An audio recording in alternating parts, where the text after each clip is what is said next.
तीन रंगांनी नटलेला तिरंगा आपली शान आहे. पातात सारे चैतन्य अंगी तिरंगा आमचा पंचप्राण आहे. सर्वांना नमस्कार. माझे नाव श्रेयस संदीप काळे आहे. आदरणीय व्यासपीठ, पूज्य गुरुजन वर्ग आणि माझ्या सर्व मित्र मैत्रिणींनो, आज मी जे काही दोन शब्द सांगणार आहे ते तुम्ही शांतपणे ऐकावे ही माझी नम्र विनंती. प्रजासत्ताक दिन 26 जानेवारी रोजी प्रत्येक शाळा, कॉलेज, सरकारी कार्यालयात उत्साहाने साजरा केला जातो. या दिवशी आपला राष्ट्रध्वज मानाने फडकवून सलामी दिली जाते. या राष्ट्रध्वजाचे भारतीय इतिहासात मानाचे स्थान आहे. आज प्रजासत्ताक दिनाच्या निमित्ताने राष्ट्रध्वजाची माहिती समजून घेणे महत्त्वाचे ठरते. प्रत्येक देशात स्वतंत्र राष्ट्रध्वज असतो.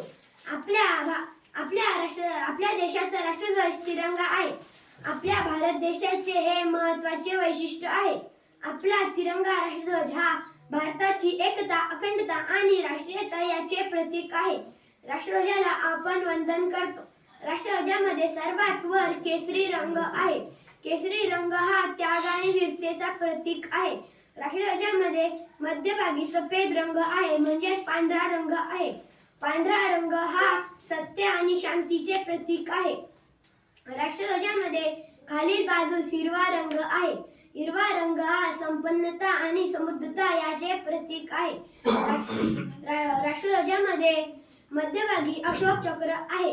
हे अशोक चक्र सारनाथ येथील अशोक स्तंभावरून घेतलेले आहे. हे अशोक चक्र म्हणजे सदैव प्रगतीपथावर असणे याचे प्रतीक आहे. आपल्या तिरंग्यामधून सुद्धा एक बहुमोल संदेश आपण संपूर्ण जगाला देत असतो.